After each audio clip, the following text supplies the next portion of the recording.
In the sleek corridors of Langston Innovations, where ambition gleamed like polished glass, 58-year-old Elijah Hayes pushed his maintenance cart with quiet purpose.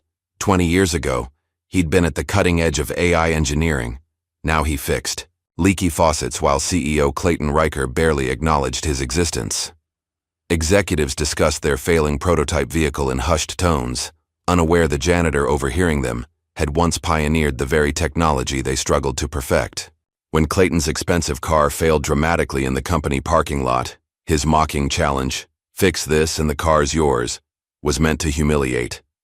Instead, it became the moment when invisibility transformed into undeniable brilliance, and a forgotten genius reclaimed his rightful place in a world that had tried desperately to erase him.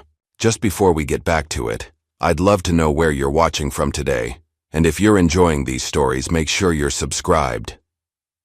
The sun hadn't yet crested over Chicago's skyline when Elijah Hayes arrived at Langston Innovations.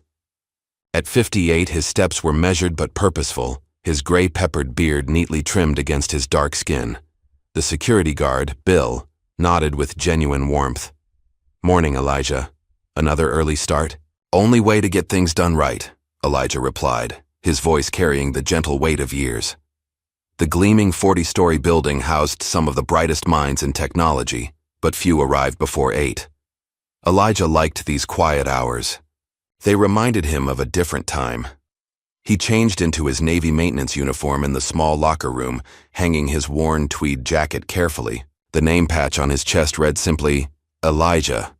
No last name, as if his role didn't warrant the full identity. He gathered his cart of supplies and began his rounds. By 6:30, Elijah had already fixed 3 things that weren't strictly his responsibility. A flickering light in the women's restroom on the 18th floor had been bothering Sarah from accounting for weeks. The maintenance request had been filed, but no one had bothered. Elijah replaced the ballast with practiced hands. On the 22nd floor, the office printer had been jamming regularly. 2 IT technicians had declared it needed replacement, but Elijah recognized the issue immediately. A small piece of metal slightly bent out of alignment. With a pocket screwdriver and careful pressure, he corrected it. He left no note, took no credit. In the executive kitchen, a leaky faucet had been dripping for days. Elijah tightened it with his wrench, wiped down the sink, and moved on before anyone could arrive and see him there. These small repairs formed the invisible scaffolding of his days, problems noticed, solved, and forgotten, much like Elijah himself. The building began to fill as 9 o'clock approached. Engineers with coffee mugs hurried past him. Financial analysts in pressed suits barely glanced his way. Elijah became part of the background, a fixture like the potted plants or exit signs. At precisely 9:15, a commotion rippled through the lobby. Clayton Riker had arrived. Clayton was 43, though his expertly tailored suits and twice-weekly personal training sessions were calculated to make him appear younger. His salt and pepper hair was styled in the casual but deliberate way that cost $300 per cut. As CEO of Langston Innovations, he moved through the building like he owned the air inside it. "Morning, team," he called out with practiced enthusiasm, not actually looking at anyone. His gaze remained fixed on his phone as he strode toward the private elevator. 3 executives followed in his wake, briefcases clutched like shields. Elijah was mopping near the elevator when Clayton approached. He moved his cart to make way, but Clayton's attention was fully on his screen as he gesticulated wildly during a call. "I don't care what the supply chain issues are, Mark. We promised a prototype by quarter's end, and I'm not going back to the board with excuses." As Clayton stepped forward, his Italian leather shoe caught the edge of a wet patch. Elijah's hand shot out instinctively, steadying the CEO's elbow before he could slip. Coffee from Clayton's travel mug sloshed forward, but instead of hitting Clayton's crisp white shirt, it splashed onto the floor, directly in the path of Elijah's mop.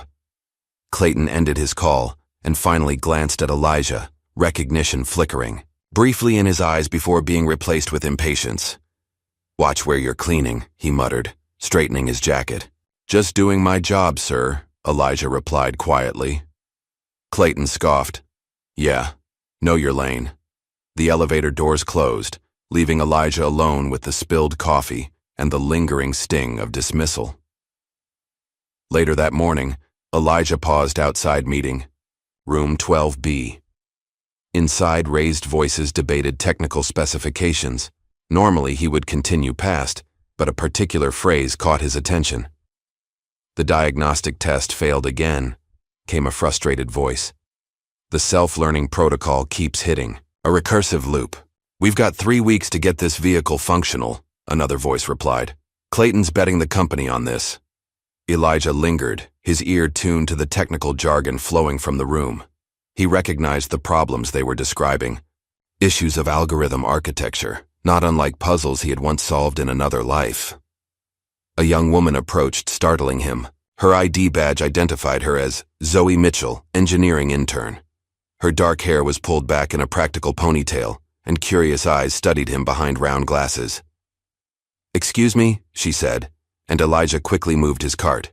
"Sorry, miss. Just heading to the supply closet." She nodded, but something in her expression suggested she didn't quite believe him. By midday, Elijah was working on the 32nd floor, where executive offices lined the perimeter. As he replaced a light bulb in the hallway, the elevator opened with a soft chime. 2 engineers emerged, frantically pressing the call button for another elevator. "Damn it, not again," the taller one said. "Third time this week," replied his colleague. "The up button on 12 is totally fried."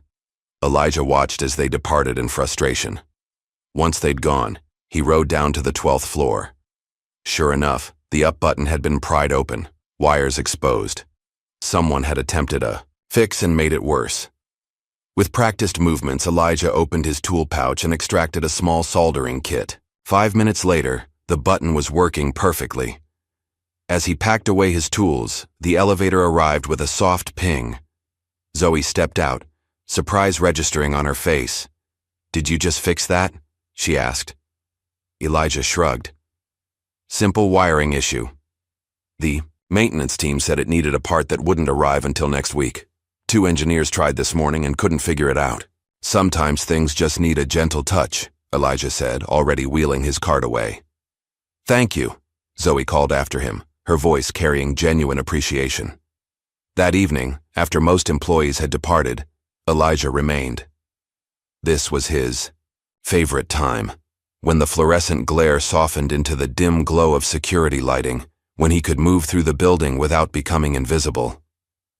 He made his way to the R&D lab on the 26th floor. Officially, he wasn't permitted entry during business hours, something about confidentiality agreements and security protocols.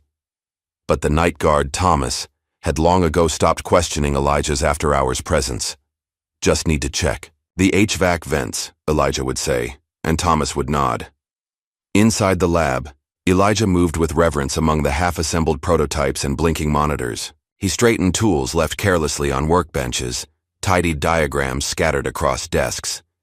His hands lingered on a partially assembled circuit board, his eyes tracing the patterns with the familiarity of an old friend. From his pocket, he withdrew a worn leather notebook. Its pages were filled with precise sketches and mathematical formulas, generations more advanced than the work currently displayed on the lab screens. He made a few notes, comparing what he saw with his own calculations. The next morning, Zoe began asking questions about Elijah.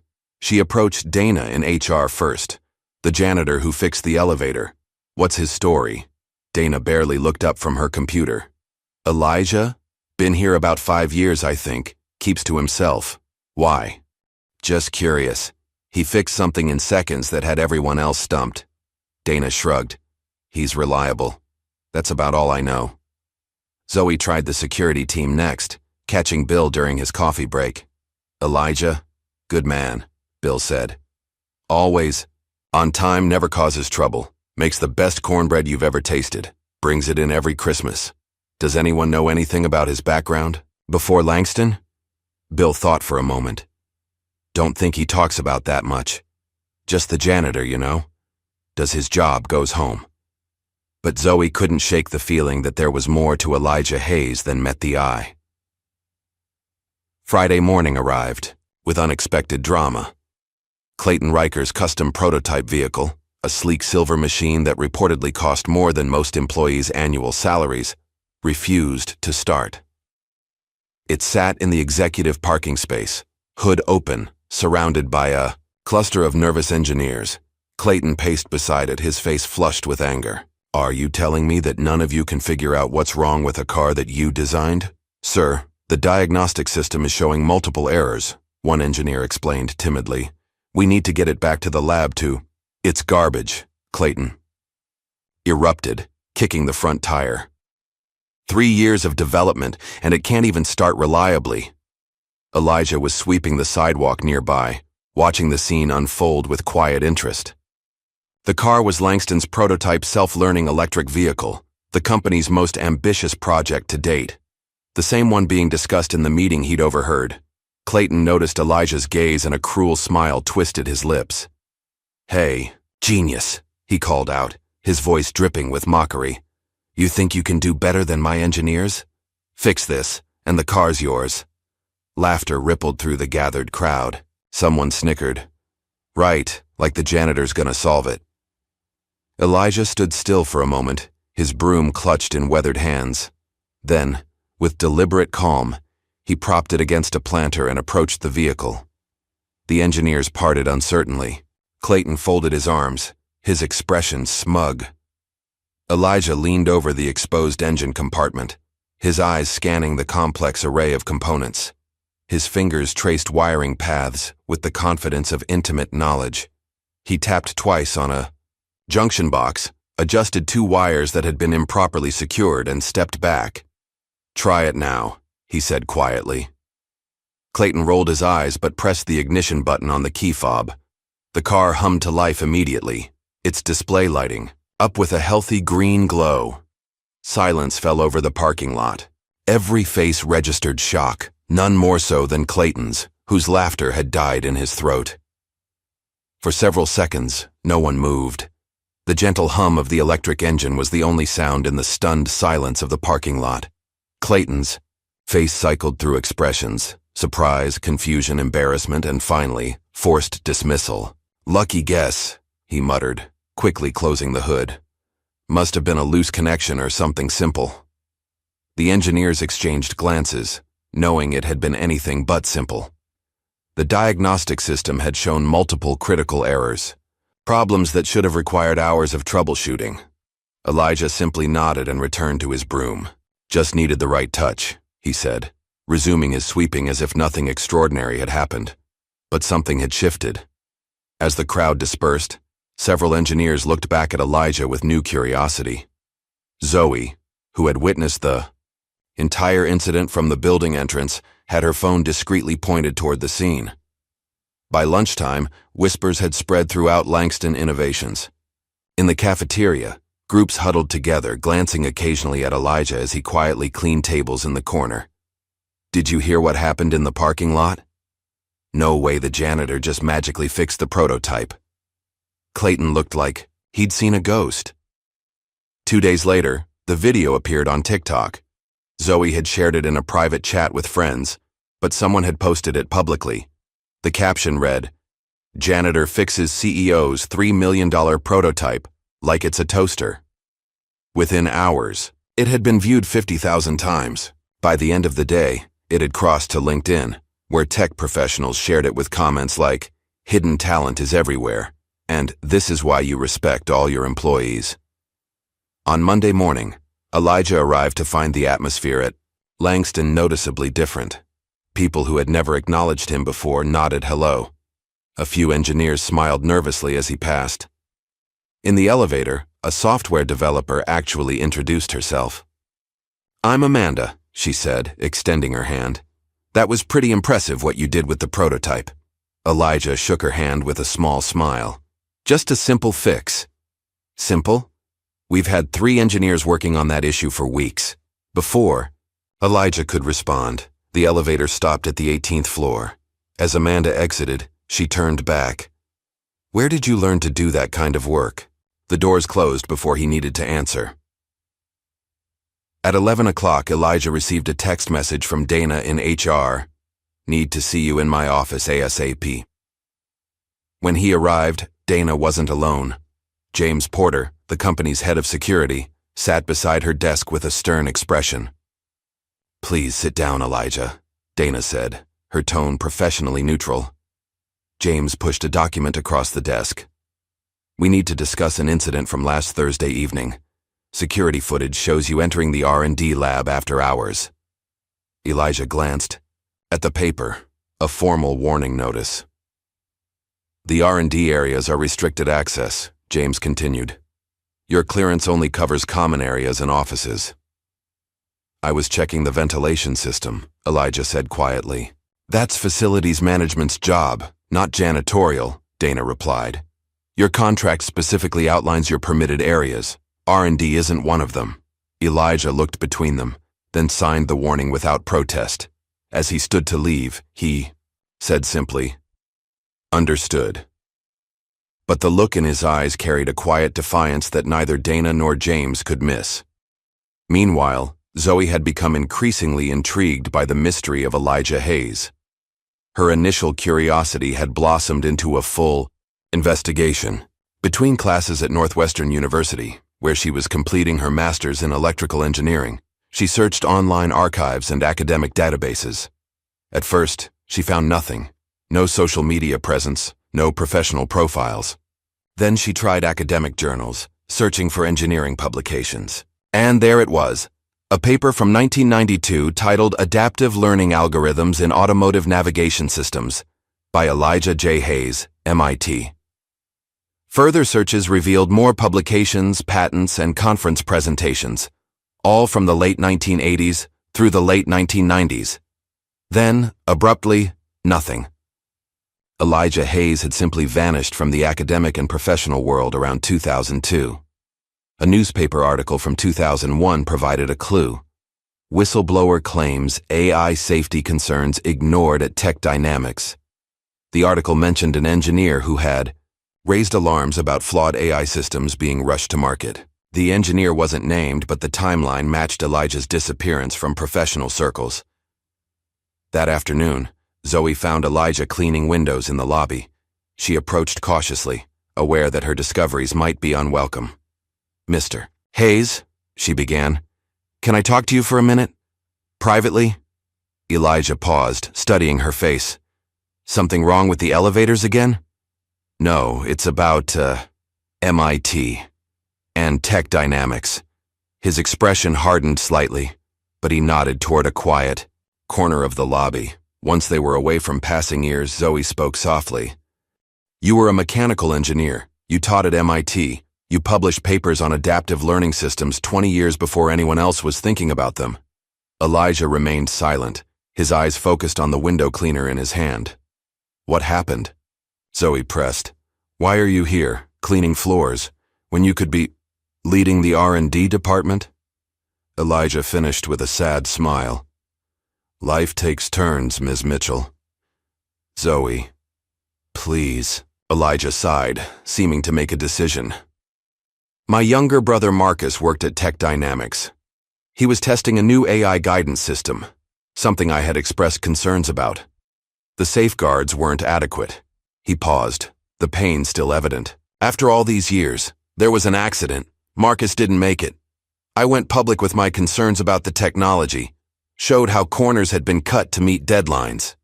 And they blackballed you," Zoe guessed. Elijah nodded.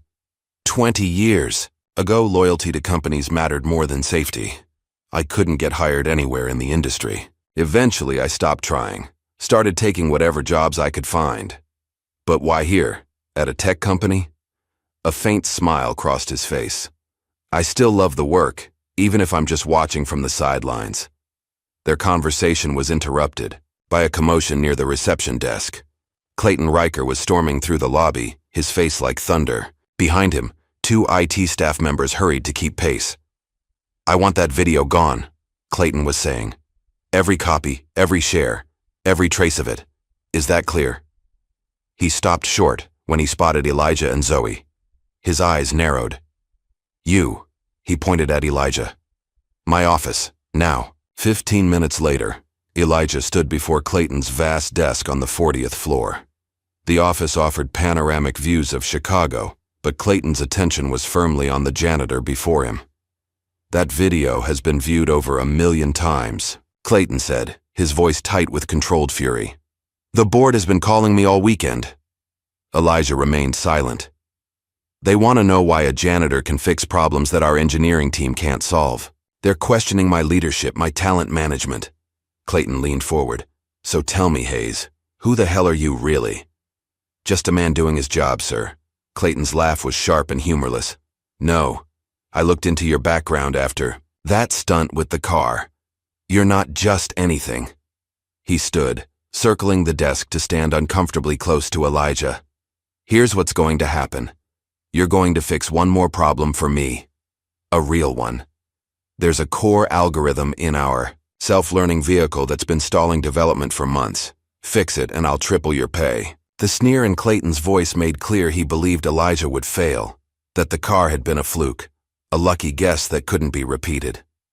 Elijah considered for a long moment. "I'll need the schematics. The real ones, not the simplified versions your team uses for presentations." Clayton blinked, surprised by the confidence in Elijah's voice. "And I want Zoe in the room," Elijah added. "The intern? Why?" "She asks good questions." Clayton's eyes narrowed, but he nodded curtly. "Fine. Tomorrow morning, 9 a.m., main R&D lab. You'll have the schematics and your assistant."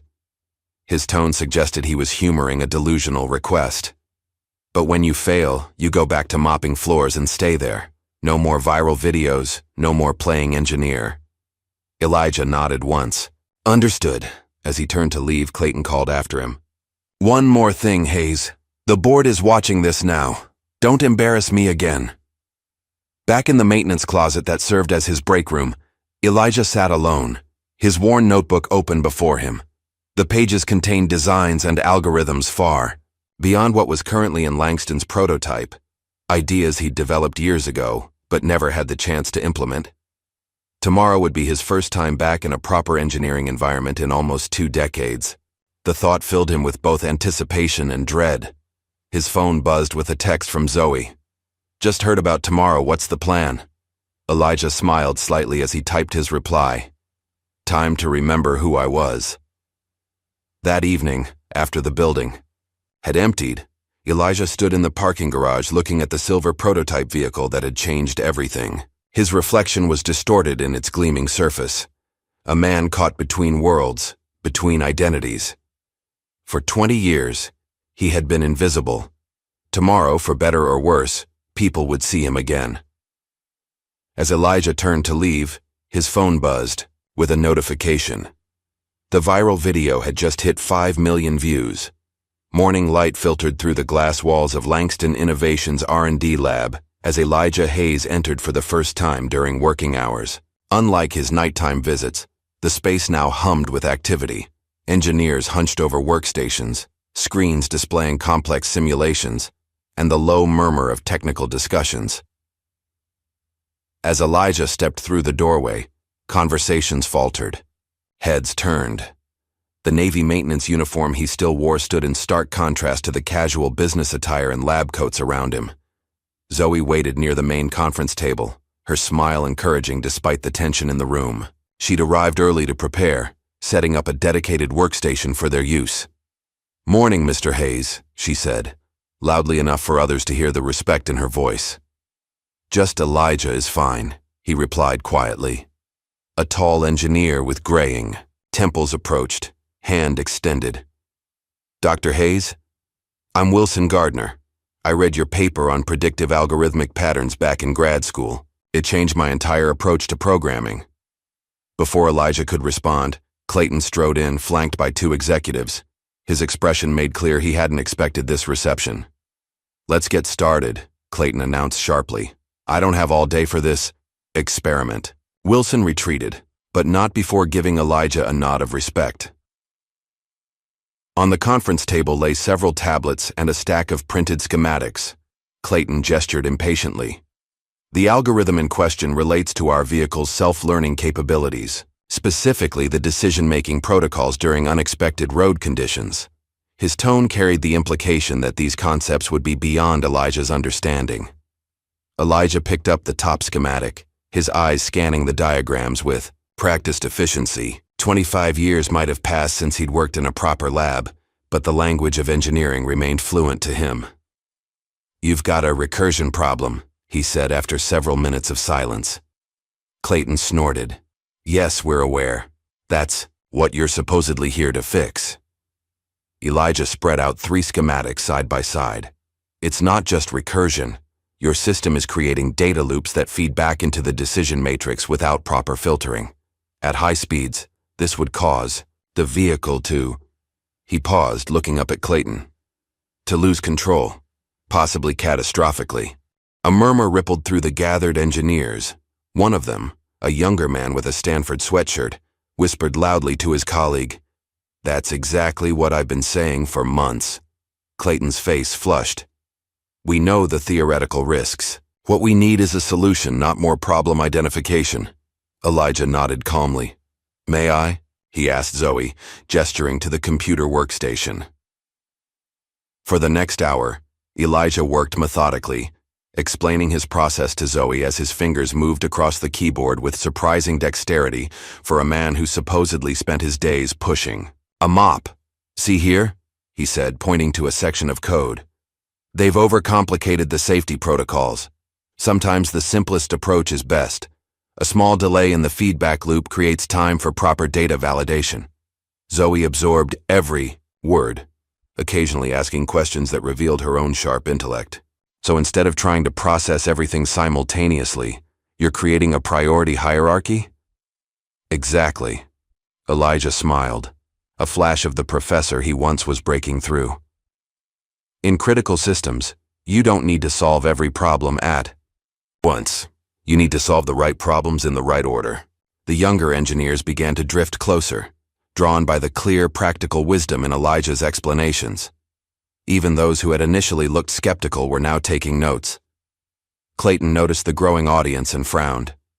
He stepped forward, deliberately interrupting. "While this classroom session is touching, we have actual work to complete." Elijah didn't rise to the bait. "Ms. Mitchell is learning quickly. She has good instincts." He turned to Zoe. "Trust those instincts even when the room tells you you're wrong, especially then." As they continued working, Elijah occasionally paused, his gaze distant. During one such moment, Zoe gently asked, "Remembering MIT?" Elijah nodded. "Different time, different world." He opened his worn notebook, showing her hand-drawn diagrams from decades earlier. "I was working on adaptive learning systems when most people thought AI just meant robots in science fiction movies." The diagrams in his notebook showed concepts, remarkably similar to what Langston was now developing, except Elijah's designs were cleaner, more elegant, with safety protocols integrated at every level. "You were decades ahead of everyone," Zoe said, wonder in her voice, "and look where it got me." Elijah's smile held no bitterness, only a quiet acceptance. Near noon, Clayton returned with the chief technology officer, a nervous-looking man named Paul Wilson. They huddled in the corner, speaking in hushed tones while glancing frequently at Elijah. Zoe's phone buzzed with a message from a friend in IT. "Heads up, Riker just restricted Hayes' system access, told us to limit his permissions to read-only, on most modules." She showed the message to Elijah, who simply nodded. "Expected that. But how will you fix anything without full access?" Elijah's eyes crinkled. "Sometimes limitations foster creativity." He reached for a blank sheet of paper. "Before computers, we designed systems with pencil and paper. Let's go old school." Over the next 3 hours, Elijah sketched out an alternative approach to the algorithm, using only the printed circuit diagrams and basic simulation tools Clayton hadn't thought to restrict. Where the engineering team had been adding layers of complexity to solve the recursion problem, Elijah stripped everything back to fundamentals. "The elegance is in simplicity," he told Zoe. "They're trying to anticipate every possible scenario. That's impossible. Instead, create a system that can learn and adapt safely." By mid-afternoon, Elijah had outlined a complete solution, one that not only fixed the recursion issue, but optimized the entire decision-making framework with a single, brilliant line of code modification. "Ready to test?" he asked Zoe. She nodded, excitement visible despite her professional demeanor. Clayton had arranged for the simulation to be run on the main lab display, clearly anticipating a public failure. Engineers gathered around as Zoe loaded Elijah's solution into the test environment. The simulation began, a virtual version of the prototype vehicle navigating increasingly complex road conditions. Where previous tests had shown the AI hesitating dangerously or overcompensating, Elijah's version moved with fluid confidence, making decisions that seemed almost human in their intuitive correctness. When the final test, an emergency obstacle, avoidance scenario that had consistently crashed the system before, completed successfully, spontaneous applause broke out in the lab. "He did it," Wilson Gardner said, shaking his head in amazement. "One day. It took him one day." Clayton's face was a study in conflicting emotions. Relief that the problem was solved, warring with fury that Elijah had succeeded where his team had failed. He forced a tight smile. "Promising initial results. We'll need extensive validation." Of course. As the excitement continued, Zoe slipped away to refill her coffee. In the break room, she overheard two IT technicians discussing an email they'd just received. Riker wants the access logs for Hayes' session today. Specifically asked us to document if he accessed anything beyond the test environment. Why? The guy just saved the project. Above my pay grade, man. I just know Riker's email said don't give him full access, let him fail. Seems like the boss was counting on that. Zoe returned to the lab, anger simmering beneath her professional exterior. She found Clayton congratulating the engineering team on collaborative problem solving, with no mention of Elijah's contribution. "Mr. Riker," she said, her voice steady despite her racing heart. "A word?" Clayton followed her to a quiet corner, his expression impatient. "What is it, intern? I'm in the middle of something." "I know you deliberately restricted Mr. Hayes' access. You wanted him to fail." Clayton's face hardened. "Be very careful, Ms. Mitchell. You're making serious accusations against your CEO." "I have the email, sir." For a moment, genuine alarm flashed across Clayton's features before he regained his composure. "You'd do well to remember your place. In this company, temporary interns don't typically have promising careers after challenging executives." He turned away, but Zoe wasn't finished. "He fixed your algorithm anyway, with pencil and paper. What does that tell you about who really belongs here?" Meanwhile, Elijah was speaking with several engineers who were eagerly asking about his approach. The atmosphere had transformed. No longer was he the invisible janitor, but a colleague whose insights they valued. When Zoe told him about Clayton's sabotage, something shifted in Elijah's eyes.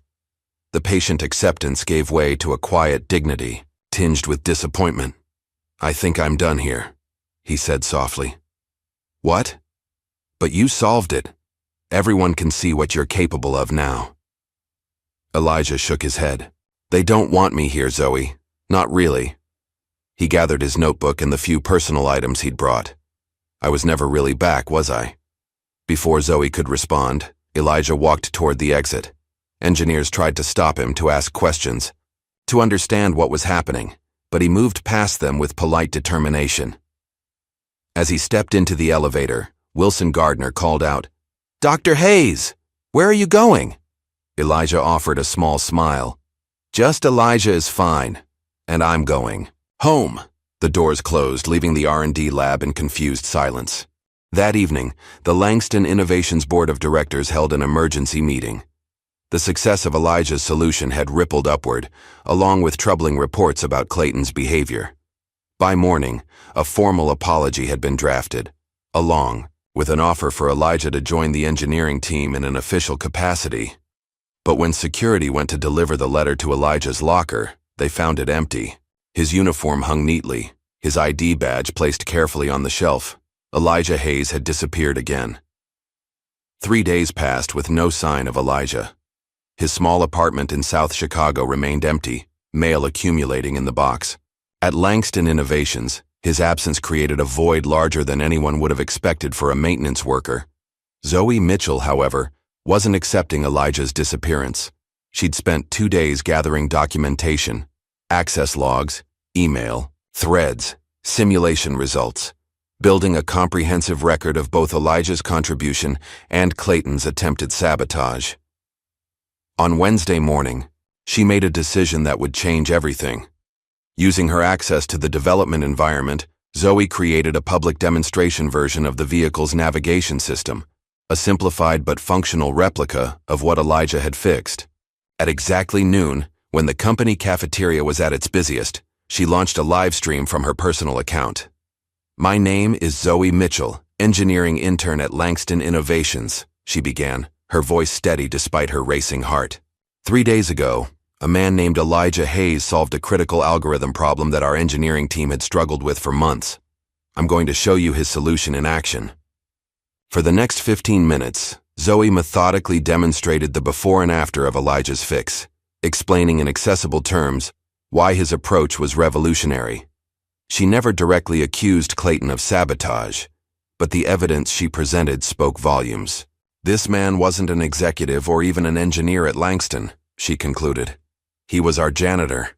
And now he's gone because some people would rather bury genius than admit they didn't see it." The live stream ended, but its impact was just beginning. Within hours, it had been shared thousands of times. Tech blogs picked up the story, framing it as a modern David and Goliath tale. Headlines emerged across digital media. "CEO tries to bury janitor's genius fix." "Black maintenance worker solves unsolvable tech problem." "The janitor who outsmarted Silicon Valley." By evening, it had reached mainstream news outlets. Financial analysts began questioning Langston Innovations' leadership. Investors called emergency meetings. The company's stock dropped 8% in after-hours trading. Clayton Riker's sleek corner office had become a crisis center. His assistant fielded non-stop calls while Clayton himself was locked in a video conference with increasingly hostile board members. "This is a PR disaster, Clayton," said Margaret Baker, head of the board. "We've got 3 major investors threatening to pull out." "It's being blown completely out of proportion," Clayton insisted. "He fixed one algorithm, and now he's being portrayed as some kind of misunderstood genius." "Because he is," another board member interjected. "I've had 4 different engineering professors contact me today confirming that Hayes was a pioneer in adaptive systems. One called him the most innovative mind of his generation." Margaret's voice hardened. "The board is calling a vote of no confidence, Clayton. I suggest you prepare a statement." As Clayton's world unraveled, Elijah sat in his modest living room, watching the storm unfold on his aging television. He'd finally returned home late the previous night, after spending days with his nephew Jameer in Milwaukee. The sudden attention made him deeply uncomfortable, the very opposite of the quiet life he'd built for himself. His phone had accumulated dozens of messages. Most he ignored, but one text from Zoe caught his attention. "I'm sorry if I made things worse, but you deserve recognition, and they deserved accountability." Elijah was composing a reply when a knock came at his door. Outside stood a courier with an envelope bearing an unfamiliar corporate logo, Vector Dynamics, a rising tech firm based in San Francisco. The letter inside was brief but intriguing, an invitation to speak at the upcoming West Coast Tech Summit as a featured innovator. All expenses paid, no obligations beyond sharing his story and insights. Elijah placed the letter on his coffee table, uncertain. Public speaking had never been his strength, even in his teaching days. And after 20 years of invisibility, the thought of standing before an audience of tech leaders was daunting. His contemplation was interrupted by another knock. This time, when he opened the door, no one was there, only a small, elegant box with a note attached. "A promise is a promise. Langston Board." Heart racing, Elijah walked outside. Parked at the curb was the silver prototype vehicle, the same one he'd fixed in the parking lot that fateful morning. A small crowd of neighbors had gathered, murmuring in appreciation of the sleek machine that seemed utterly out of place in their working-class neighborhood. Elijah's phone buzzed with a call from an unknown number. When he answered, a woman's voice greeted him. "Mr. Hayes? Margaret Baker, chairwoman of Langston Innovations. I hope our gift arrived safely." "It did," Elijah replied, still processing the reality of a multi-million-dollar vehicle now apparently belonging to him. "Consider it the first installment of our apology," Margaret continued. "The board would also like to discuss compensation for your algorithm solution, and if you're willing, a more formal relationship moving forward." "I appreciate that, Ms. Baker, but I'm not sure I'm looking to rejoin corporate America." "I understand, but perhaps you'd consider consulting on your own terms. The door is open whenever you're ready." After ending the call, Elijah stood beside the gleaming car, its surface reflecting the modest homes of his neighborhood. The contrast wasn't lost on him, or on the children gathering to admire the vehicle. "That really yours, Mr. Hayes?" asked Danny, a 12-year-old from down the block. "Apparently so," Elijah replied with a small smile. "How'd you get it?" Elijah considered the question. "By fixing something others couldn't." 2 weeks later, Elijah found himself in a sleek San Francisco hotel, preparing for his keynote address at the West Coast Tech Summit. The invitation had come from Catherine Barnes, CEO of Vector Dynamics and a longtime rival of Clayton Riker, a fact Zoe had discovered and shared with Elijah before he accepted. "She's using you to embarrass Clayton," Zoe had warned during one of their daily calls. "Probably," Elijah had agreed, "but she's also giving me a platform. I might as well use it." Now, standing backstage as the host introduced him, Elijah felt a strange calm. The auditorium was packed with tech executives, engineers, and media, all eager to hear from the janitor who had outsmarted Silicon Valley. When he stepped onto the stage, the applause was deafening. Elijah waited for it to subside, then spoke simply and directly. 20 years ago, I lost everything for speaking the truth about unsafe technology. Today, I'm here because the truth found its way out anyway." For the next 30 minutes, Elijah told his story, not with bitterness or anger, but with the quiet wisdom of someone who had seen the industry from both the highest heights and the humblest positions. "The mind doesn't age," he said toward the end of his talk. "It doesn't care what uniform you wear or what title you hold. It just needs someone to believe in it again." The standing ovation lasted nearly 5 minutes. Back at Langston Innovations, the atmosphere had transformed. Clayton Riker had been placed on administrative leave pending a board investigation, with rumors of forced resignation circulating throughout the company. Zoe had been offered a permanent position in the R&D department, with a specific mandate to build a mentorship program for non-traditional talent. Her first official act was to create a recruitment initiative targeting maintenance and support staff across the company. "Everyone deserves to be seen," she told the HR team during the planning meeting. Elijah Hayes isn't the only hidden genius out there. The program, which she named Beyond the Badge, quickly gained support from engineers who had witnessed Elijah's brilliance firsthand. Wilson Gardner volunteered to teach technical workshops designed for employees without formal engineering backgrounds. As the initiative took shape, Zoe received unexpected support from Margaret Baker and the board. The PR disaster of Elijah's treatment had evolved into an opportunity to reshape Langston's culture and its public image. The day after Elijah's keynote speech went viral, Clayton Riker was formally asked to resign. The board cited leadership failures and ethical concerns in their public statement. Privately, they had presented him with evidence of his attempted sabotage and discriminatory practices that extended far beyond his treatment of Elijah. With Clayton gone, the board faced a critical decision about his replacement. After several closed-door meetings, they made an unexpected choice. Rather than bringing in an outside executive, they promoted from within, selecting Dr. Lisa Harmon, a respected engineering director with a reputation for ethical leadership. In San Francisco, Elijah was fielding job offers from nearly every major tech company. Vector Dynamics had made the most aggressive play, offering him the role of chief technology officer with compensation that would have been unimaginable weeks earlier. Yet as tempting as these opportunities were, Elijah found himself hesitating. The corporate world that had once rejected him now desperately wanted him back, but on their terms, in their environment. On his last evening in San Francisco, Elijah sat on his hotel balcony overlooking the bay, talking with Zoe on the phone. They offered me the CTO position, he told her. Full creative control, a team of 50 engineers, stock options worth millions. That's amazing, Zoe replied. Are you going to take it? Elijah watched the sunset paint the water golden.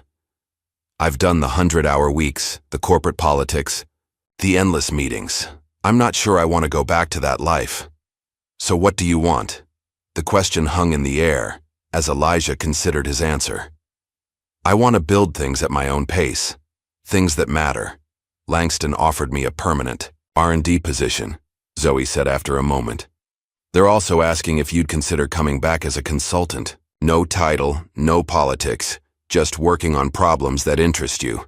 Elijah smiled. Sounds tempting. Let me think about it. After ending the call, Elijah picked up the key fob to the prototype vehicle, which he'd had shipped to San Francisco for his visit. The car represented everything that had changed in his life, a symbol of recognition long denied, of value finally seen. The next morning, instead of heading to the airport for his return flight, Elijah climbed into the sleek silver car. He programmed the navigation system to his old neighborhood in Chicago, not the route, just the destination. Then he engaged the autonomous driving system he had helped perfect. Let's go home, he said quietly. As the vehicle pulled smoothly into traffic, Elijah couldn't help but smile at the irony. 20 years spent invisible, and now his work would be seen by millions, guiding them safely home without them ever knowing his name. The car hummed beneath him, its AI making thousands of decisions each second using algorithms he had refined with pencil and paper. Outside, San Francisco slipped away as the vehicle merged onto the eastbound highway. Elijah Hayes was going home, not to hide, but to build something new on his own terms. The journey home took Elijah 4 days. He could have made it in 2, but he chose the scenic route, stopping in small towns and taking detours to national parks he'd always meant to visit. The prototype vehicle performed flawlessly, its AI navigation system learning his preferences with each mile. Chicago greeted him with its familiar skyline, the afternoon sun glinting off Lake Michigan as he crossed into the city limits. Rather than heading directly to his apartment, Elijah found himself driving to the cemetery where his brother Marcus was buried. The modest headstone read simply, Marcus Hayes, 1972-2001. Beloved brother, brilliant mind. Elijah knelt beside it, brushing away fallen leaves. You wouldn't believe the month I've had, Marcus, he said softly. People are listening again. Later that evening, in his small apartment, Elijah sat surrounded by stacks of old journals and technical papers, artifacts from his previous life that he'd kept stored in boxes beneath his bed. For the first time in nearly 2 decades, he allowed himself to revisit the work that had once defined him. His phone chimed with a text from Zoe. How was the drive? Office feels weird without you fixing things. Elijah smiled as he replied. Drive was good. Getting reacquainted with old ideas. How's the new job? Challenging. Board approved my mentorship program. When are you coming in to consult? He hadn't given Langston a definitive answer about the consulting role. Part of him was still hesitant to step back into that world, even on his own terms. Before he could reply, another notification appeared. An email from an address he hadn't seen in over 20 years. Nathan.Kessler@vectorsystems.com. The subject line read simply, Overdue apology. Elijah's hand trembled slightly as he opened it. Nathan Kessler had been his most promising student at MIT, later his colleague at Tech Dynamics, and ultimately one of the voices that had testified against him during the whistleblowing investigation. Elijah, the email began. I saw your speech at the summit. 20 years too late, but I need to tell you that you were right, and I was a coward. I've carried the shame of my betrayal for 2 decades. I'm in Chicago next week. If you're willing, I'd like to meet. No agenda, just an old student owing his mentor the truth. The message ended with Nathan's contact information and a simple closing. I understand if you delete this. Elijah sat back, memories flooding through him. Nathan had been brilliant, perhaps the most talented engineer Elijah had ever taught. They had worked side by side developing early AI systems, sharing a vision of technology that would genuinely improve human lives. Then came the military drone contract. Elijah had identified critical safety flaws in the guidance systems, flaws that could lead to catastrophic civilian casualties. When he'd raised concerns, the company pressured everyone to sign off on the system anyway. Nathan, young and afraid for his future, had not only signed but testified that Elijah's concerns were theoretical and excessive. 3 days later, Elijah agreed to meet Nathan at a small cafe in Lincoln Park, away from the downtown tech corridor where they might be recognized. Nathan had aged well, his hair now silver at the temples, his face lined but distinguished. He stood when Elijah entered, his expression a complex mixture of shame and relief. "You look well," Nathan said after an awkward handshake. 20 years of physical labor keeps you fit," Elijah replied without rancor. They ordered coffee and, for several minutes, neither spoke. Finally, Nathan broke the silence. "I was 28, terrified of losing my first real job and convinced by people I thought were smarter about business that you were overreacting." He stared into his cup. "I was wrong. They were wrong. And people died because of it." Elijah studied the man before him. "Why now, Nathan? My story's been public for weeks. You could have reached out sooner." "Honestly? I've drafted emails to you every year on the anniversary of the hearing. Never sent them." Nathan met his eyes. "Seeing you on that stage, speaking with the same integrity you had back then, it broke something in me. I couldn't hide from it anymore." He placed a business card on the table. "I'm Executive Vice President of Research at Vector Systems now. I have authority, resources." He paused. "I want to make you an offer. Senior Technical Advisor. Your own lab, your own team. Complete autonomy." Elijah picked up the card, turning it over in his fingers. "That's quite a step up from Janitor." "It's not charity," Nathan insisted. "It's self-interest. You were 20 years ahead of everyone back then. I can only imagine what you've been thinking about while the rest of us were playing catch-up." Before Elijah could respond, his phone buzzed with a call from Zoe. He excused himself to answer. "Hey, I was just checking in," she said. "But you sound busy."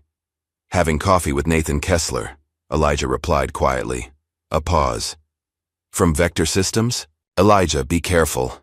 I've been researching them for the mentorship program. They have a reputation for questionable ethics, industrial espionage, predatory acquisitions, environmental violations." "That's so." Elijah glanced at Nathan, who was checking his own phone. "They're trying to rebuild their image. Your name would help with that." Her voice grew concerned. "They're not who you want to align with for your comeback." After ending the, call, Elijah returned to the table with a thoughtful expression. "Problem?" Nathan asked. "Just some information about Vector Systems I wasn't aware of." Elijah set the business card down. "Nathan, why does a company with your track record want someone like me? Someone who's known for prioritizing ethics over profit?" Nathan's expression tightened briefly before settling into a practiced smile. "Every company has critics. We're trying to change course. Having someone of your moral standing would help us do that. So I'd be a reputation laundromat. I prefer to think of it as bringing our practices in line with our potential." Nathan leaned forward. "Elijah, you could have real impact. Significant compensation, the recognition you've deserved for decades." Elijah considered the offer, turning it over in his mind like one of the complex problems he used to solve. It was tempting. The resources, the platform, the validation. Yet something felt wrong, like a misaligned circuit in an otherwise perfect design. "I need time to think about it," he finally said. Nathan nodded, seemingly satisfied. "Take all the time you need. The offer won't expire." The following day, rather than heading to Langston or returning Nathan's follow-up message, Elijah drove to MIT. He hadn't set foot on campus since his abrupt departure 20 years earlier, and he half expected to be recognized or stopped. Instead, he found himself just another visitor, anonymous among the crowds of students and faculty. The engineering building had been renovated, but the bones remained the same. Elijah slipped into the back of a lecture hall where a class was in progress, a discussion on adaptive learning systems in transportation technology. The fundamental challenge, the professor was saying, is creating AI that can make human-like judgments without human-like hesitation. Elijah smiled to himself. He'd written nearly identical words in a paper in 1994. As students presented their projects, Elijah felt a bittersweet pride. These young minds were building on foundations he had helped lay, exploring questions he had first formulated decades ago. They would never know who he was, sitting quietly in the back row. But in some small way, his work lived on through theirs. After the lecture, Elijah wandered the halls, eventually finding himself in the robotics lab. A janitor was mopping nearby, keys jangling at his belt just as Elijah's once had at Langston. "Mind if I look around?" Elijah asked. The man shrugged. "Just don't touch nothing. They get particular about their robots." Elijah thanked him and drifted through the lab, examining projects in various stages of completion. In the corner, a student team was working on a small self-navigating vehicle, not unlike a miniature version of Langston's prototype. "Excuse me," one student called out, noticing Elijah studying their work. "Are you a professor?" "No," Elijah said with a small smile. "Just someone interested in your project." The student, eager to share, launched into an explanation of their navigation system. Elijah listened, asking occasional questions that revealed more understanding than the average visitor. By the end of the conversation, 3 more students had joined them, all excited by Elijah's insights. "You really know this stuff," one commented. "Do you work in the field?" "I used to," Elijah replied simply. As he drove home that evening, Elijah felt a sense of purpose he hadn't experienced in years. The student's enthusiasm had rekindled something in him. Not ambition exactly, but a reminder of why he had loved engineering in the first place.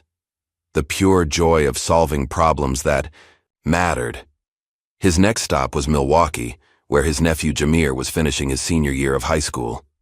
The boy had Marcus's eyes and the same quick mind that seemed to run in the Hayes family. "Everyone at school's talking about you, Uncle Elijah," Janitor said as they sat in a local diner. "They're saying you're some kind of genius who's been hiding all this time."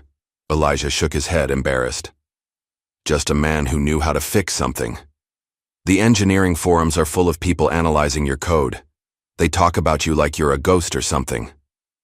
Janitor leaned forward, voice lowering, conspiratorially. "One of my teachers pulled me aside to ask if you were really my uncle." "What did you tell him?" "That you taught me how to rebuild an engine when I was 10, and that you're the smartest person I know." Janitor grinned. "But I didn't tell him you're the reason I applied to engineering programs." Elijah felt a lump in his throat. "You got in somewhere good?" Janitor slid an envelope across the table.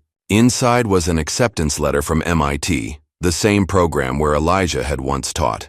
"I was going to keep it a surprise, but then you got famous." Elijah read the letter twice, pride swelling in his chest. "Your father would have been so proud." "Janitor, I know."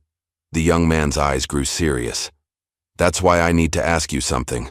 All these companies wanting to hire you now, are you going to take any of those offers?" "I'm considering it." "Why?" "Because you're not just building machines, Uncle Elijah. You're building a legacy." Janitor tapped the MIT letter. "The way I see it, you've got a second chance to do things right, to build things that help people without compromising." When Elijah returned to Chicago, he found a formal letter waiting in his mailbox. Langston Innovations Board was requesting his consultation on their upcoming public release of the self-learning vehicle. "We'd like you to be the face of innovation," the note read, signed by Margaret Baker herself. Unlike Nathan's offer, this one included full creative control over the technical aspects of the project, not just a name to be used for publicity. A second letter arrived the next day, this one from Zoe, with details about the diversity-led tech incubator she was creating. She'd named it Hayes Labs and wanted Elijah to mentor the first class of participants. "It's not about titles," she wrote. "It's about building something that matters." Sitting in his small living room that evening, surrounded by the remnants of his past and possibilities for his future, Elijah made his decision. He called Nathan first. "I appreciate the offer," he said, "but I have to decline." "May I ask why?" Nathan's disappointment was evident. "Because 20 years ago I chose principles over position. I'm not changing that now." Next he called Margaret at Langston, accepting their consulting offer with one condition. "Zoe runs R&D and I'll remain an advisor. No titles, no politics." Margaret agreed immediately. Finally, he texted Jameer. "Decided to help build something that matters, starting with helping the next generation of engineers like you." 6 weeks after Elijah's return to Langston Innovations as a consultant, rumors began circulating through Chicago's tech community. Clayton Riker had landed on his feet. After his forced resignation, he'd maintained a low profile, until Vector Systems announced his appointment as their new chief strategy officer. "Did you see this?" Zoe asked, showing Elijah the press release on her tablet as they reviewed designs in the R&D lab. Elijah nodded, unsurprised.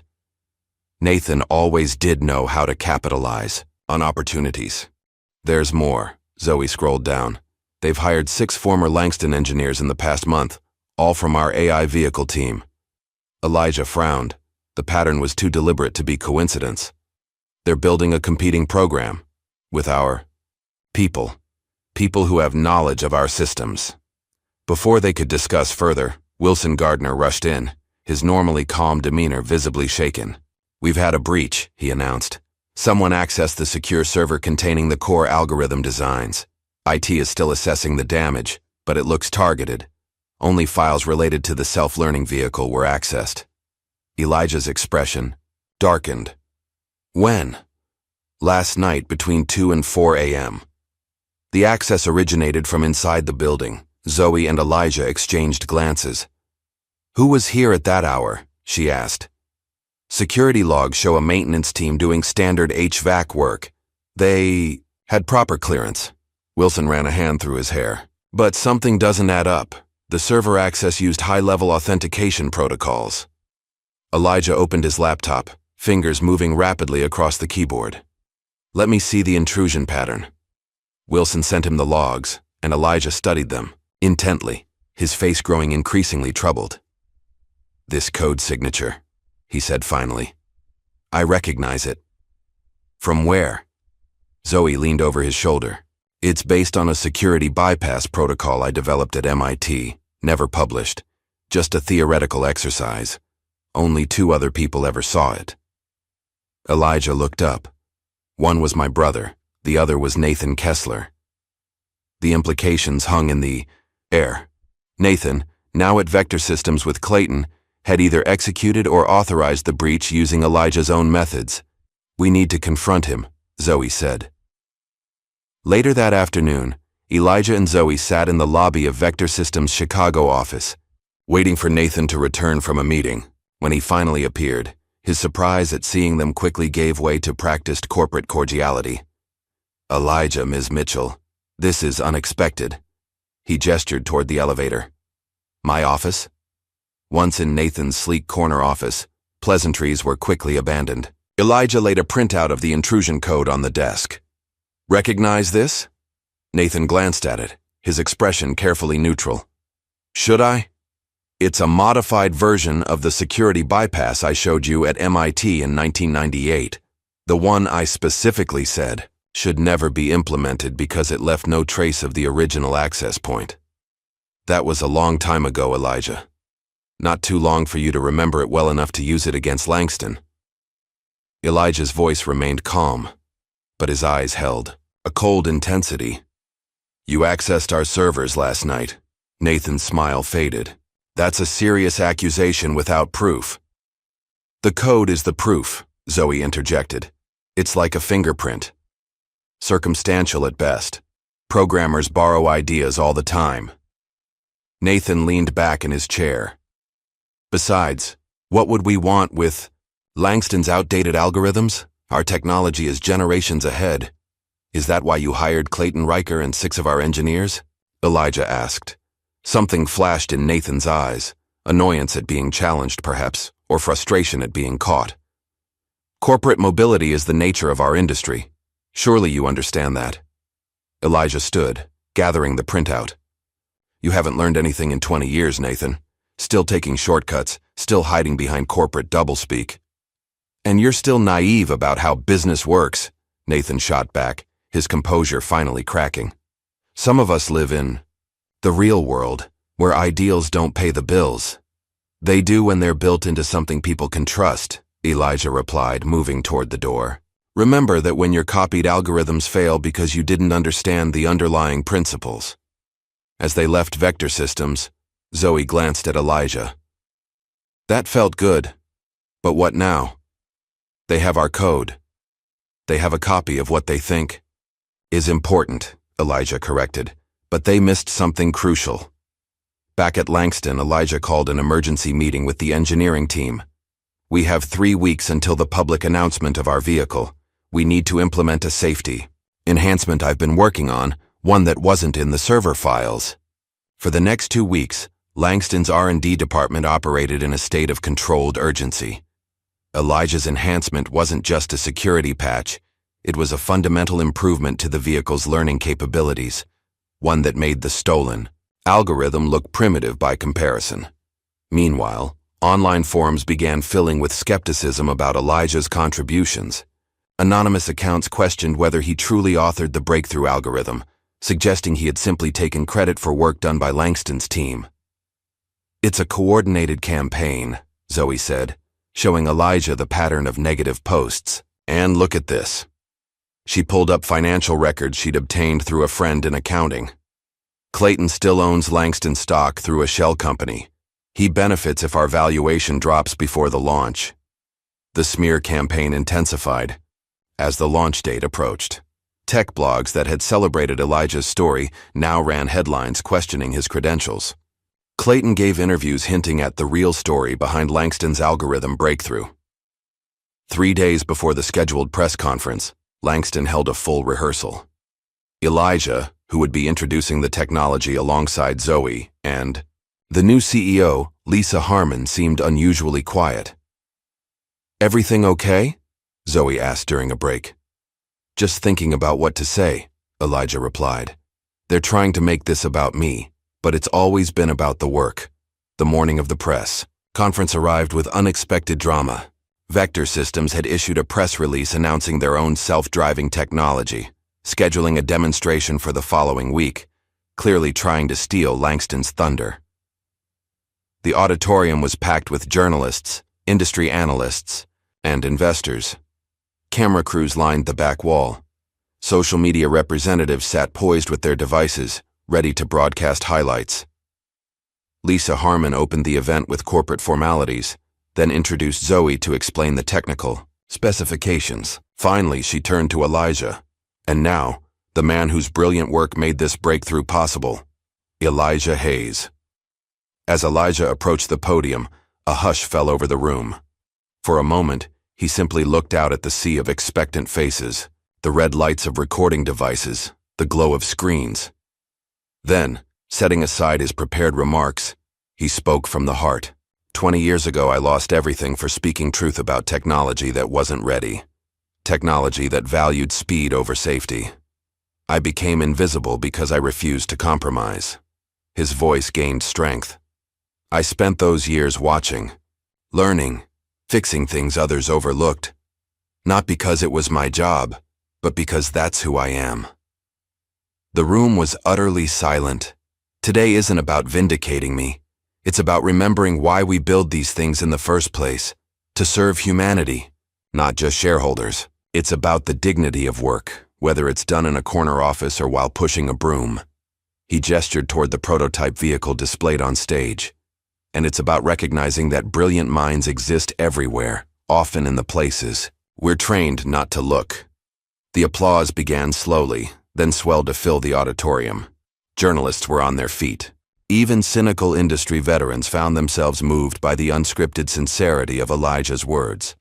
By evening, clips of the speech had gone viral.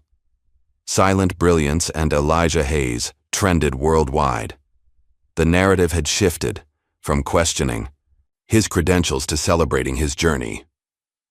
The following day, Elijah faced the Langston board in a scheduled meeting, but instead of discussing the successful launch, he raised an unexpected concern. "We need to review all of Langston's partnerships," he said, sliding a folder across the table, "particularly those with companies like Vector Systems." "What are we looking at?" Margaret Baker asked, opening the file. "Evidence that Vector Systems has been involved in industrial espionage against multiple companies, not just Langston. They've also been associated with environmental violations and labor abuses overseas." The board members exchanged glances. "These are serious allegations, Elijah," one said. "They're documented facts. And Langston has 3 joint ventures with Vector Systems subsidiaries." Elijah leaned forward. "I'm asking the board to sever those relationships." The debate that followed was heated. Some board members argued that business realities required maintaining such partnerships. Others worried about legal repercussions of breaking contracts. Zoe, invited to present data on the financial implications, made the decisive argument. Ethical leadership isn't just morally right, it's increasingly profitable. Companies with documented ethical practices outperform their competitors by an average of 12% over 5 years. When the vote came, it was 7-3 in favor of Elijah's proposal. Langston would begin the process of unwinding its Vector Systems partnerships immediately. That evening, as Elijah was leaving the building, his phone rang with a call from Jamir. "Uncle Elijah," his nephew's voice was tight with concern. "Something weird is happening. I'm getting all these messages on social media from people asking about you, trying to get me to say stuff about our family." "What kind of stuff?" "Personal things. Family history. Some guy offered me money for stories about you." Jamir paused. "And there's a website with a bunch of lies about Dad and how he died. They're saying you made up the whole whistleblower story." Elijah's grip tightened. On the phone. "Don't respond to any of it, Jamir. This isn't about truth. It's about intimidation."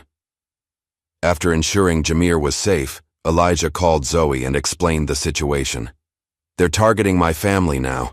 This has gone too far. I might have something that could help," Zoe replied. "Remember that tech influencer who was asking for an interview last week? Amanda Ross. She specializes in deep dives into industry ethics." "Set it up," Elijah said. "It's time to fight back with facts." 3 days later, Amanda Ross published a comprehensive analysis of Elijah's original prototype code from decades earlier, comparing it side by side with current industry standards. Her verdict was unequivocal. Elijah Hayes had been a pioneer whose work presaged modern developments by nearly 20 years. The article went viral, with leading engineers and academics adding their endorsements. Public opinion, already warming to Elijah after his speech, solidified in his favor. Then came the bombshell. A former Vector Systems employee, inspired by Elijah's story, anonymously leaked emails and documents proving not only the recent sabotage attempts, but a pattern of unethical practices authorized by both Nathan and Clayton. The evidence was damning enough to prompt a federal investigation.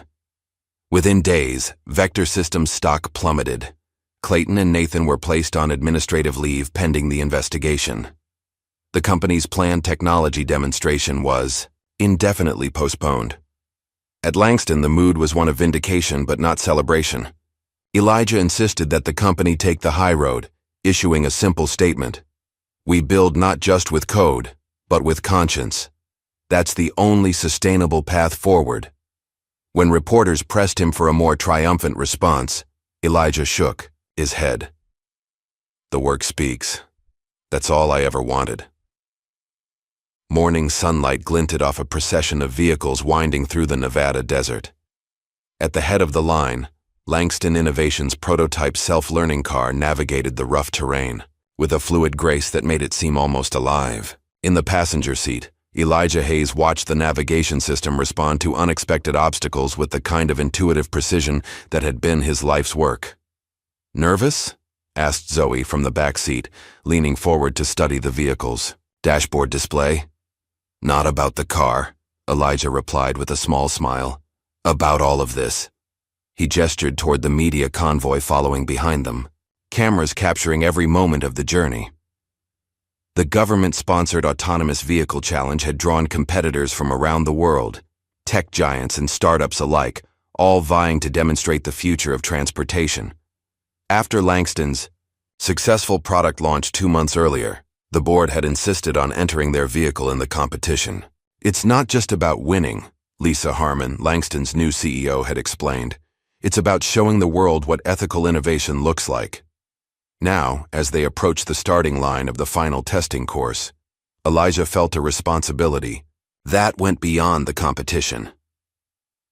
The car represented not just his redemption, but a vision of technology guided by human values, rather than just profit margins. In the staging area, engineers from competing companies made last-minute adjustments to their vehicles. Unlike most teams, who were programming specific responses to anticipated challenges, Elijah had insisted that Langston's approach be different. "We'll set the foundational parameters," he had told the engineering team. "But then we let the AI learn with minimal interference. That's the whole point, to create something that can truly adapt." Some board members had questioned this strategy. "We're risking too much," one had argued. "The other teams are programming for every possible scenario." "And that's exactly why they'll fail," Elijah had responded. "You can't anticipate everything. True intelligence comes from the ability to handle the unexpected." Now, as the competition officials gave final instructions, Elijah's confidence in the approach remained firm. He and Zoe joined the other spectators in the observation area, where large screens would display each vehicle's progress through the course. "Ladies and gentlemen," announced the head judge, "welcome to the final stage of the National Autonomous Vehicle Challenge. Today's course includes extreme terrain, weather simulations, unexpected obstacles, and complex decision-making scenarios. The vehicles will navigate without human intervention."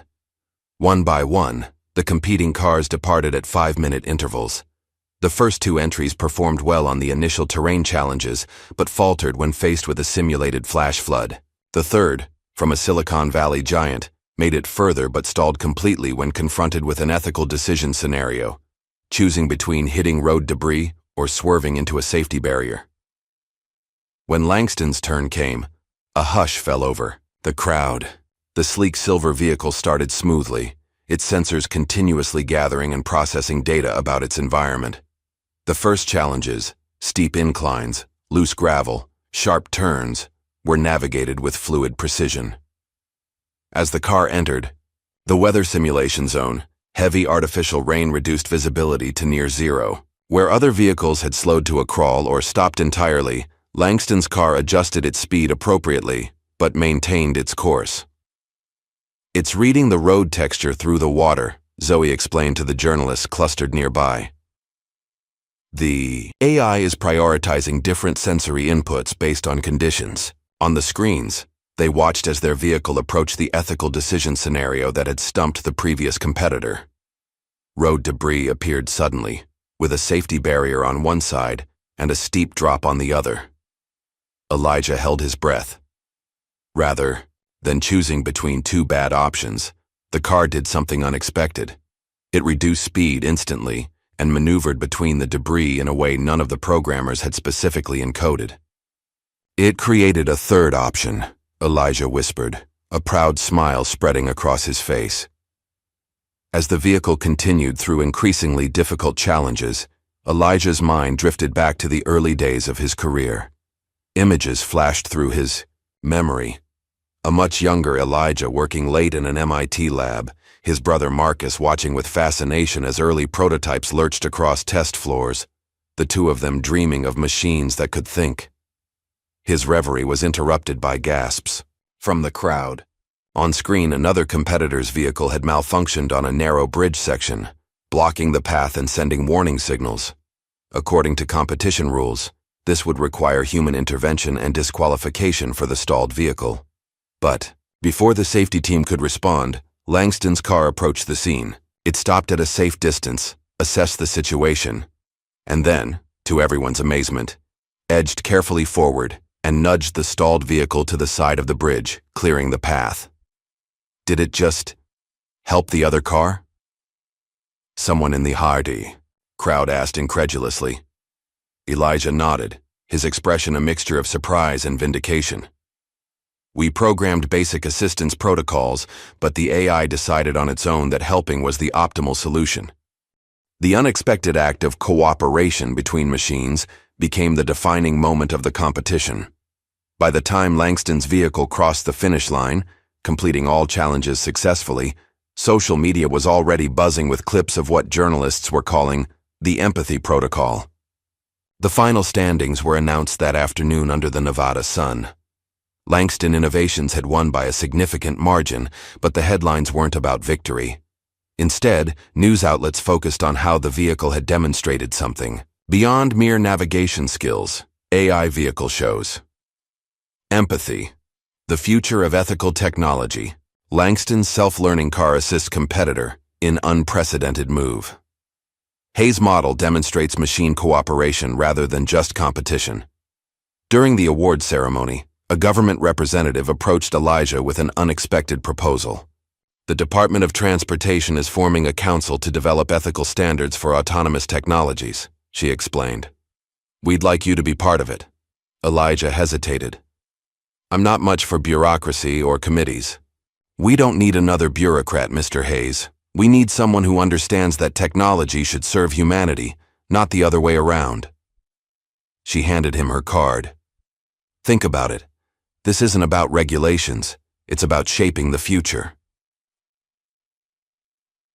Takti. At the hotel, as the Langston team celebrated their victory, Zoe found Elijah sitting alone on the terrace, looking at the stars. Everyone's wondering where our guest of honor disappeared to, she said, joining him. Just needed some quiet. He showed her the government official's card. They want me to help write ethical AI standards. That's perfect, you'd be. I turned down the full-time position, Elijah interrupted gently, but I agreed to mentor some of their younger engineers. He smiled at Zoe's surprised expression. I'm done with institutions. My place is with the next generation, not in committee rooms. Zoe nodded slowly. Speaking of the next generation, I have news. I've been approached by a publisher. They want me to write a book about your story, about the janitor who changed an industry. My story isn't finished yet, Elijah replied. That's what makes it compelling. Zoe hesitated. I'm calling it The Blueprint of a Janitor. What do you think? Elijah laughed softly. I think you should tell it your way. You've earned that. 2 weeks later, back in Chicago, Zoe stood on the red circular carpet of a TED Talk stage, addressing a packed auditorium and live stream audience of thousands. Brilliance has no badge, she began. No uniform, no title, no corner office. Sometimes it pushes a broom down empty hallways at night, solving problems others don't even recognize. Her presentation traced Elijah's journey from respected academic to whistleblower, to janitor, to industry pioneer again. The audience sat rapt as she revealed previously untold details of the algorithm that had changed transportation technology. The most revolutionary aspect wasn't in the code itself, she explained. It was in the philosophy behind it. Elijah Hayes didn't just teach machines to navigate roads, he taught them to value human life. As Zoe's talk went viral, garnering millions of views in days, Elijah was engaged in a very different conversation. He had requested, and been granted, a brief meeting with Clayton Riker, who was awaiting trial on charges of corporate espionage and securities fraud. They sat across from each other in a stark visitor's room, Clayton's expensive suit replaced by standard-issue clothing, his once commanding presence diminished by circumstance. "Why are you here?" Clayton asked, suspicion evident in his voice. "Come to gloat?" "No," Elijah replied simply. "I came to understand." "Understand what?" "You had every advantage," Elijah said, leaning forward slightly.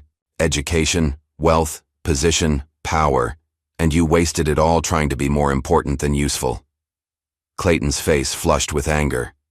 "You don't know anything about me or what I built. I know you saw people as tools, not talent. I know you valued status over substance." Elijah's tone remained even, without malice. "And I know you never understood that true innovation comes from seeing potential where others don't bother to look." For a moment, Genuine confusion crossed Clayton's face. Why do you care? You won. I lost. It's done. Because your story matters. 2, Elijah replied, as a warning, if nothing else. Back in his old neighborhood on Chicago's South Side, Elijah put his resources to use in an unexpected way. The abandoned garage where his brother Marcus had once tinkered with cars became Hayes Innovation Workshop, a community tech club for local youth. With simple tools, donated computers, and Elijah's patient guidance, neighborhood kids who had never considered careers in technology began building their own robots and simple AI systems. Twice a week, engineers from Langston volunteered as mentors, including Wilson Gardner, who had become one of Elijah's strongest supporters. In late spring, an envelope arrived bearing the MIT seal. Janitor had been accepted to the engineering program. With a full scholarship, he drove immediately to his uncle's workshop to share the news. I knew you could do it, Elijah said, embracing his nephew. Your father would be so proud. Janitor grinned, but his expression soon turned serious. It's because of you, you know. Not just the recommendation letter, but everything else. Watching you stand up for what's right, even when it cost you everything. Elijah shook his head. No, you earned this on your own merit. Maybe, Janitor conceded. But because of you, I stayed with it. When other kids were giving up on math and science, saying it wasn't for people like us, I remembered my uncle who knew how to build thinking machines. As summer approached, the tech world's attention turned to Washington, where congressional hearings on AI regulation had begun. Though invited to testify, Elijah declined, preferring to submit written recommendations. Instead, his focus remained on the garage workshop and his consulting role at Langston, where he continued to refine the vehicle's learning capabilities.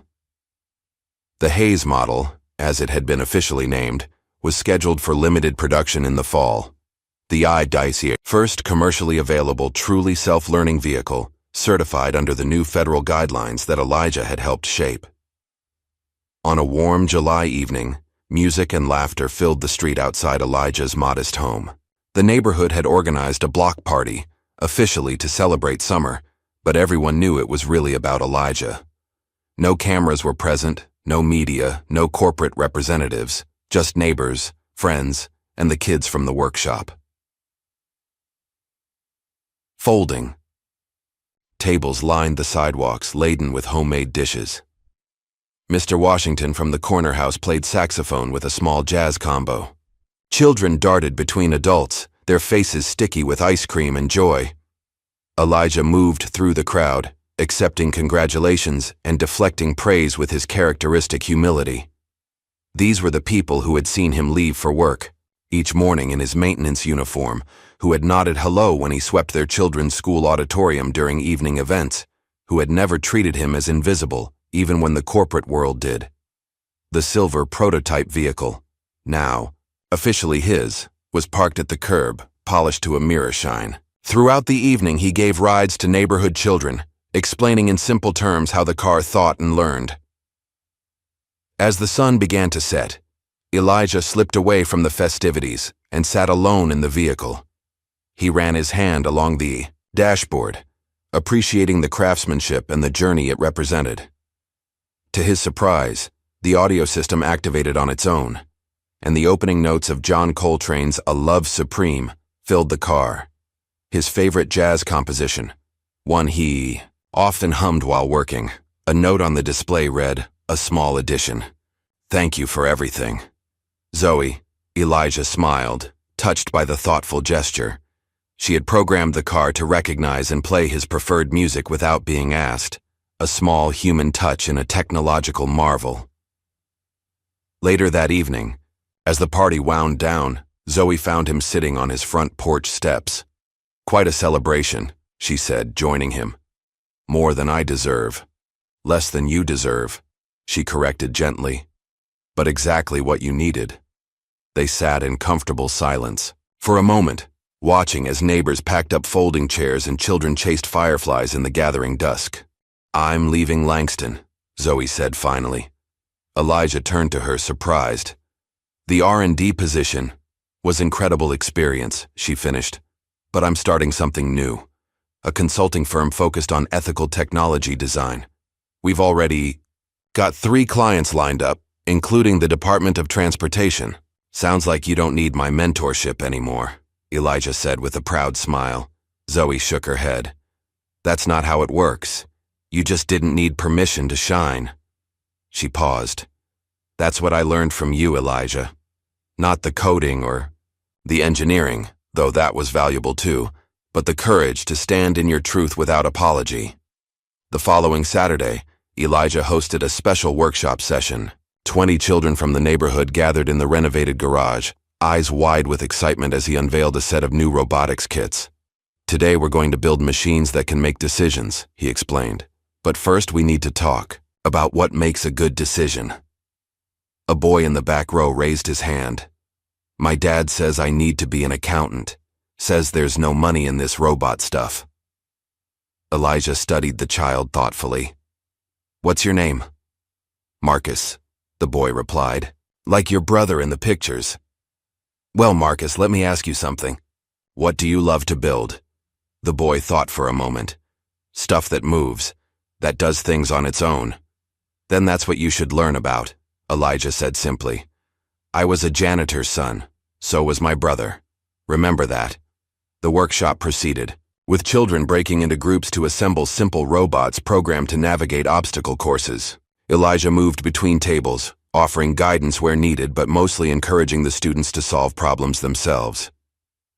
In the corner, Jameer worked with the youngest children, displaying the same patience his uncle had shown him years earlier.